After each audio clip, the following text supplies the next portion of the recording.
നീ പേടിച്ചു അല്ലേ? എന്തിന്? അല്ല, വീട്ടില് വിരുന്നുകാരുണ്ടെങ്കിൽ വഴക്കുണ്ടാക്കാൻ ഒരാൾ വരുമ്പോ വീട്ടുകാർക്ക് വെപ്രാളം വരും. പക്ഷേ എനിക്ക് തിരിച്ചറിവുണ്ടെന്ന് നിനക്ക് മനസ്സിലായില്ലേ? ഞാൻ ഒരു ബഹളം ഉണ്ടാക്കിയില്ല, മര്യാദയോടെ ഇരുന്നു. അതാണ് തനുജ.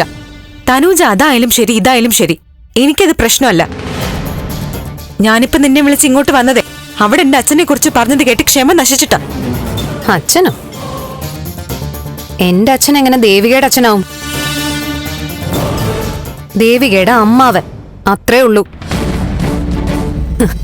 ഇപ്പോ അമ്മാവനെ അച്ഛാന്ന് വിളിക്കുന്നതാ ട്രെൻഡ്, അത് മനസ്സിലാവും. അല്ലാതെ എന്റെ അച്ഛനെ നിന്റെ അച്ഛനാക്കാൻ നോക്കണ്ട. അച്ഛന്റെ മക്കളായി ഞാനും രജനി ചേച്ചിയും നന്ദും ഒക്കെ ഉണ്ട്. ഞാൻ കൂടുതലൊന്നും പറയുന്നില്ല.